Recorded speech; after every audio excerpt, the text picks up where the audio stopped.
Bienvenue à nouveau au sein de cette communauté de lumière, âme élue. Permettez-moi de vous adresser une question qui, je le sais, pèse lourdement sur votre esprit et habite vos nuits de silence. Vous est-il déjà arrivé de vous asseoir dans la solitude et de vous demander pourquoi les personnes qui auraient dû vous aimer le plus, votre propre famille, votre propre sang, se sont détournées de vous sans raison apparente? Avez-vous ressenti leurs murmures, leur regard froid, ce rejet silencieux, comme si votre simple présence créait un inconfort qu'ils ne pouvaient expliquer? Si vous portez ce poids, écoutez attentivement, car ce message n'est pas destiné à tout le monde.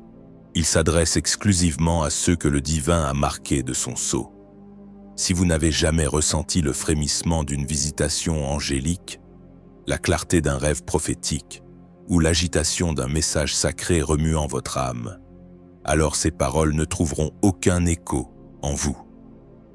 Mais si vous avez connu ce toucher surnaturel, si le ciel a percé votre réalité par des signes qui semblaient plus réels que votre vie quotidienne, alors comprenez que cette rencontre aujourd'hui n'est pas un accident. Rien dans le royaume de l'esprit ne survient par hasard. Votre rencontre spirituelle avec le Créateur vous a marqué, et c'est précisément cette marque qui explique pourquoi vous vous sentez à part, pourquoi vous êtes si souvent incompris, et pourquoi votre propre lignée s'est parfois dressée contre vous. Ce que vous portez est sacré, et ce que vous portez expose inévitablement ce que les autres tentent désespérément de garder caché. Cette signature céleste que vous portez n'est pas un fardeau léger, mais une fréquence vibratoire qui résonne jusque dans les dimensions les plus profondes de l'existence. Il est crucial que vous compreniez que votre différence n'est pas une anomalie de la nature, mais une intention délibérée du très haut. Depuis votre plus jeune âge, vous avez sans doute ressenti cette sensation d'être en visite sur cette terre, comme si vous parliez une langue que votre entourage ne parvenait pas à déchiffrer. Cette distance émotionnelle que vous avez ressentie avec vos proches n'était pas le signe d'un manque d'amour de votre part, mais la preuve que votre esprit était déjà accordé à une symphonie plus vaste. Vous avez été conçu pour percevoir ce qui est invisible, pour entendre les fréquences du ciel là où les autres n'entendent que le bruit du monde. Cette capacité à voir au-delà du voile est précisément ce qui effraie ceux qui se complaisent dans l'illusion. En portant cette marque, vous devenez involontairement un perturbateur de la fausse paix, un éveilleur de conscience dans un environnement qui préfère le sommeil. Vous devez comprendre une vérité fondamentale. Bien avant que vous ne soyez conscient de votre propre existence, avant même vos premiers pas ou vos premiers mots, le ciel a déposé une marque sur vous. Ce n'est pas un signe que les hommes peuvent percevoir avec leurs yeux physiques, mais dans le royaume spirituel, cette marque brille d'un éclat aveuglant. Elle irradie une intensité qui attire l'attention des anges, comme celle des ombres. C'est cette lumière même qui vous sépare du reste du monde, et qui pousse les membres de votre famille à vous regarder différemment. Vous vous êtes souvent demandé pourquoi vous vous sentiez comme un étranger, même au sein de votre propre foyer. La réponse est simple. La marque de l'élu était sur vous dès la naissance. Vous avez été mis à part. Cette marque est intrinsèquement liée à vos expériences spirituelles, à ces visitations angéliques dans vos moments de désespoir, à ces rêves prophétiques qui ont secoué votre esprit au milieu de la nuit, si vif que vous pouviez en sentir la température et entendre les voix avec une clarté absolue. Ces événements ne sont pas le fruit de votre imagination ou de simples coïncidences biologiques. Ce sont des confirmations de l'appel qui repose sur votre vie. Parce que vous portez cette onction, l'énergie change lorsque vous entrez dans une pièce. Les conversations s'arrêtent, les regards se détournent, et certains membres de votre famille évitent de se retrouver seuls avec vous. Ce n'est pas de la paranoïa, c'est du discernement spirituel. Vous ressentez simplement la réalité du monde invisible. Il est important de reconnaître que ce chemin d'élection s'accompagne souvent d'un conflit intérieur déchirant. Vous avez passé des années à essayer de réparer vos relations familiales, pensant que si vous étiez plus gentil, plus serviable ou plus discret, ils finiraient par vous accepter. Mais vous devez réaliser que le problème n'a jamais été votre comportement, mais votre essence même. Plus vous essayez de vous adapter pour leur plaire, plus vous étouffez la flamme divine qui brûle en vous, et plus le malaise grandit. Ce conflit intérieur naît de la tension entre votre besoin humain d'appartenance et votre mandat spirituel de séparation. Vous avez été choisi pour briser des cycles ancestraux de douleur, de mensonges et de stagnation. Pour ce faire, vous ne pouvez pas rester lié aux structures qui ont maintenu votre lignée dans l'obscurité.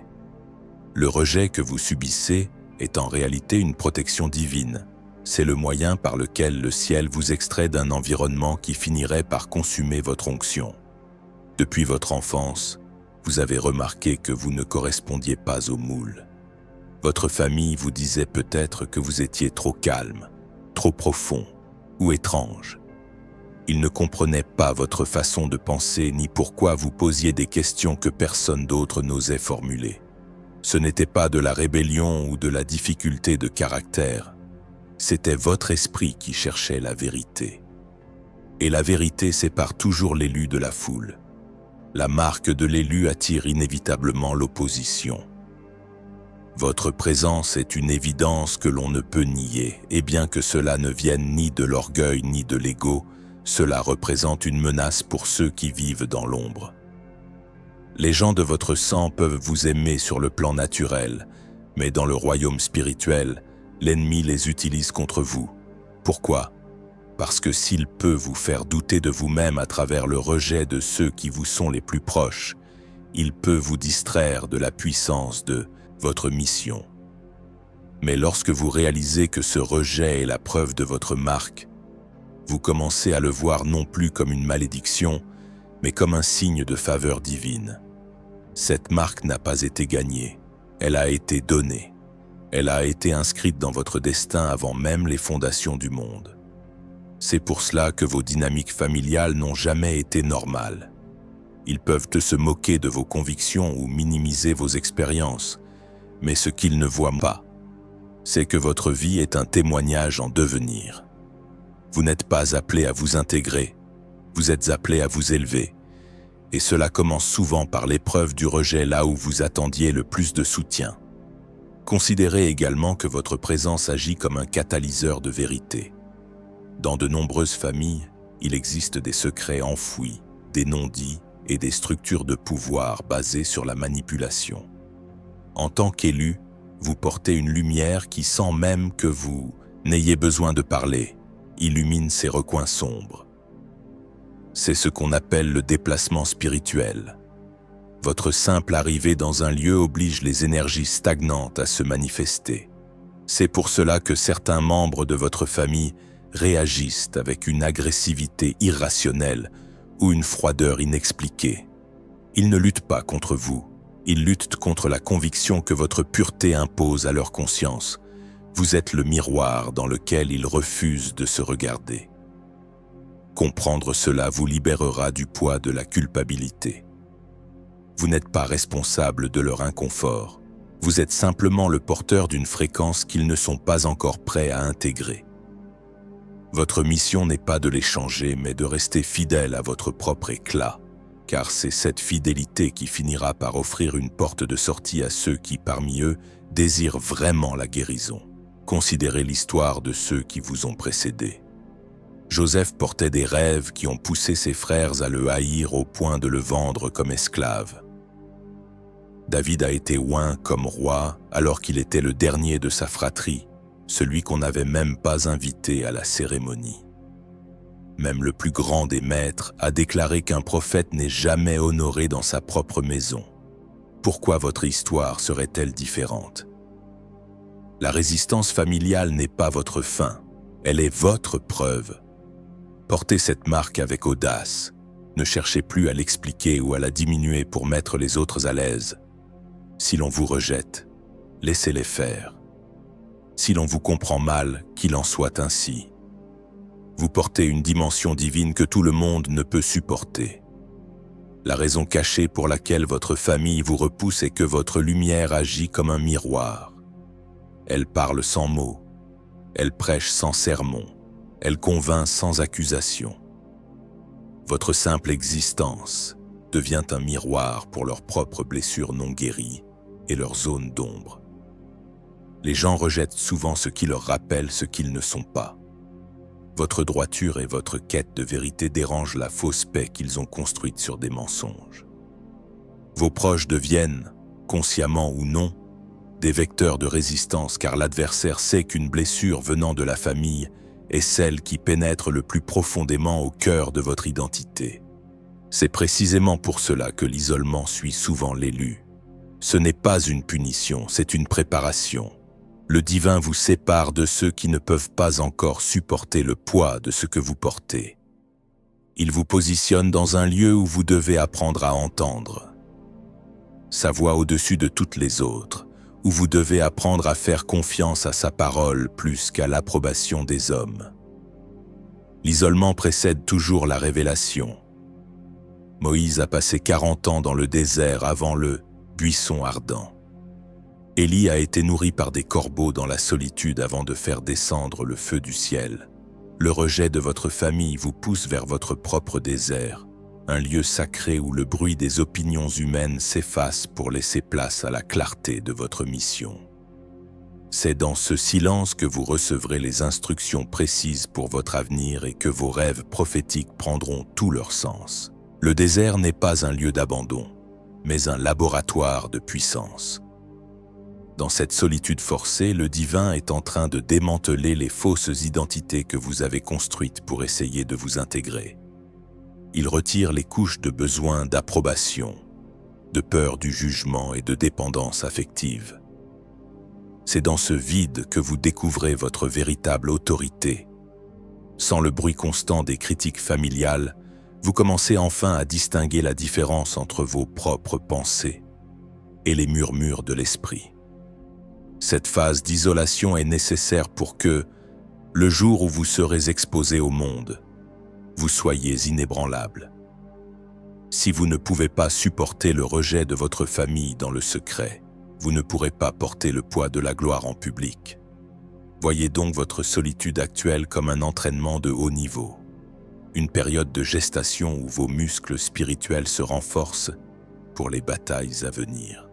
Maintenant que vous comprenez le pourquoi, vous devez apprendre le comment. Comment répondre à ce rejet?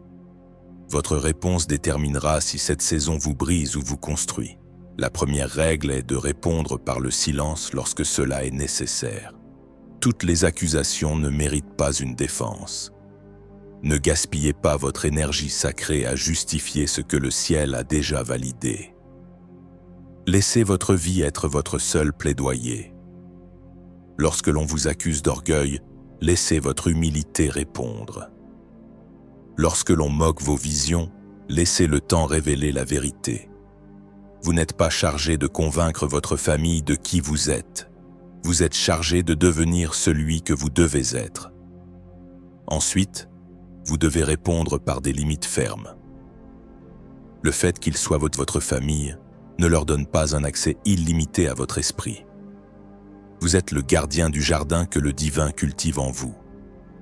Si leurs paroles vous épuisent, limitez votre temps avec eux. Si leur scepticisme empoisonne votre foi, retirez-vous. Ce n'est pas de la haine, c'est de la sagesse. C'est de la maturité spirituelle. Un jardinier ne laisse pas les mauvaises herbes étouffer les fleurs rares.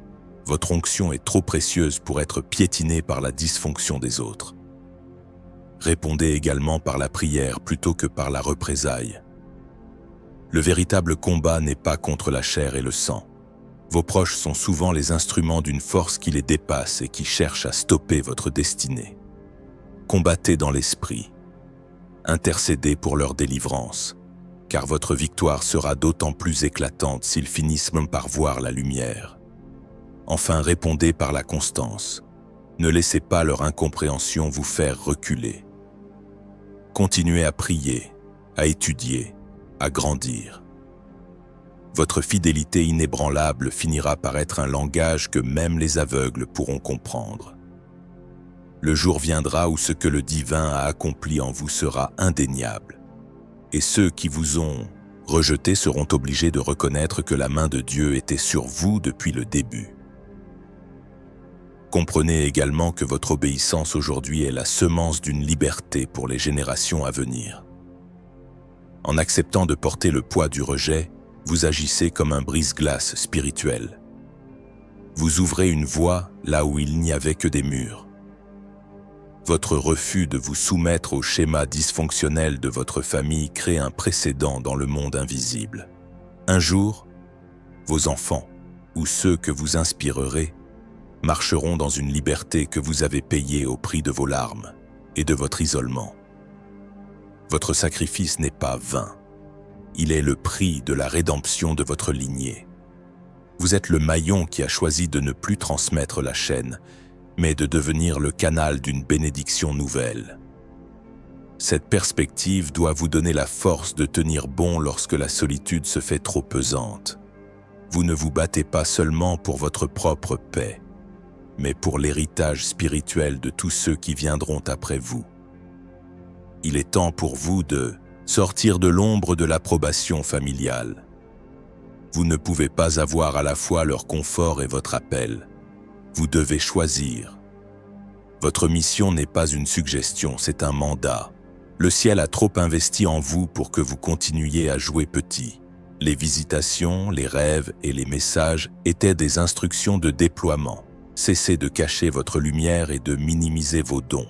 Vous avez été choisi pour vous démarquer, pour être une ville située sur une colline. Aucun des grands élus de l'histoire ne correspondait au moule de son époque. L'obéissance est la clé. Si vous avez reçu une instruction, agissez aujourd'hui. L'obéissance tardive est une forme de désobéissance. Quelqu'un, quelque part, attend que vous acceptiez votre mission pour recevoir sa propre percée. Cela demande de la discipline et de la résilience. Les tempêtes que vous traversez prouvent que vous êtes sur la bonne voie. Les navires ne sont pas construits pour rester au port, mais pour affronter la haute mer. Votre identité n'est pas négociable. Elle a été fixée avant votre naissance. Vous n'êtes pas ce que votre famille dit de vous. Vous êtes ce que le ciel proclame à votre sujet. Enfin, sachez que votre justification ne viendra pas de vos paroles, mais de la manifestation de la puissance divine dans votre vie. Il y aura un moment, un kairos divin, où les résultats de votre marche solitaire deviendront si évidents que même vos critiques les plus féroces seront réduits au silence. Ce n'est pas une revanche humaine que vous cherchez, mais la gloire de celui qui vous a appelé. Lorsque vos rêves se réaliseront, lorsque votre paix sera inaltérable malgré les attaques, et lorsque vous porterez des fruits qui nourrissent les âmes affamées, votre famille devra admettre que vous n'étiez pas fou, mais choisi. Cette reconnaissance tardive n'aura plus d'importance pour votre ego, car vous aurez trouvé votre entière satisfaction dans la présence du Créateur. Mais elle servira de signe pour le monde entier. Ce que Dieu marque, aucun homme ne peut l'effacer. Recevez cette révélation finale. Le rejet que vous avez subi n'était pas destiné à vous détruire, mais à vous polir. Vous avez été formé dans l'isolement, raffiné par la douleur et renforcé par vos rencontres surnaturelles. Le temps des questions est révolu, le temps de la peur est passé. Le monde a besoin du message que vous portez, même si votre famille ne peut pas encore le reconnaître. Relevez la tête. Vous n'êtes pas rejeté, vous êtes redirigé. Vous n'êtes pas abandonné, vous êtes oint. Vous n'êtes pas oublié, vous êtes favorisé. Peu importe les paroles prononcées contre vous, le dernier mot appartient au Créateur, et ce mot est « élu ». Marchez désormais avec autorité, parlez avec assurance et avancez vers votre destin. Votre victoire est en marche, votre manifestation est proche. Soyez prêts, car le ciel attend votre plein engagement pour déverser la suite de votre héritage. Ensemble, élevons-nous vers la lumière.